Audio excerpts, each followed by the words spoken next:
And warmer weather means more people are diving into the deep end. With the pools now open, the lake season in full swing, it is important to make sure your kids are safe around water.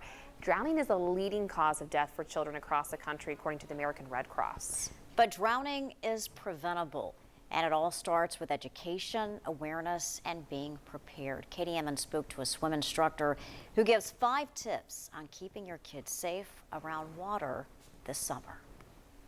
Are you ready? It's the season of making a splash and reacting fast. Good job.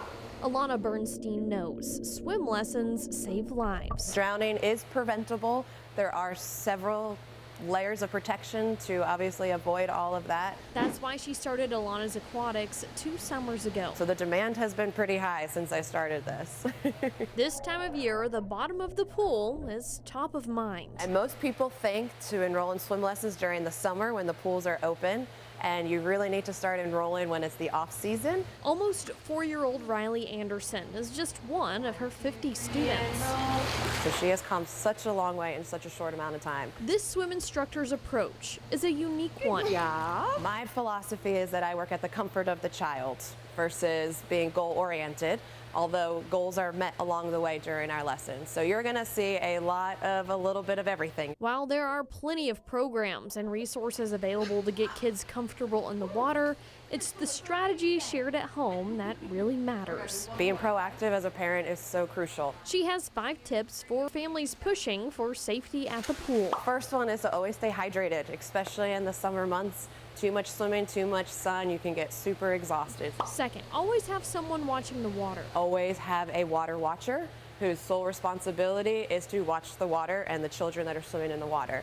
Now, if you're with a group of adults, kind of try to alternate that every now and then so they're not distracted. To put away your phones, put away tablets, stop socializing, and watch the children that are in the water. Next, opt for the colorful swim clothes. Dress them in really bright bathing suits. If you have a bathing suit that is blue or aqua colored, they mesh well with the water and it's really hard to see in the event of an emergency versus the one that's really bright. Fourth, if you have a pool of your own, keep it safe. Always make sure that the locks are secured, the gates are closed, all pool toys are left away from the pool.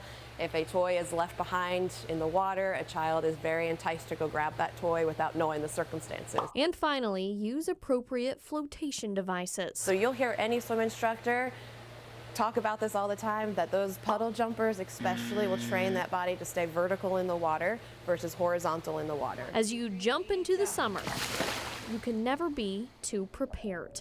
In Knoxville, I'm Katie Inman. Alana starts her swim lessons at 10 months. Others start as early as 3 months. It's important to find the lessons and the training style that works best for your family and your children. Good information there.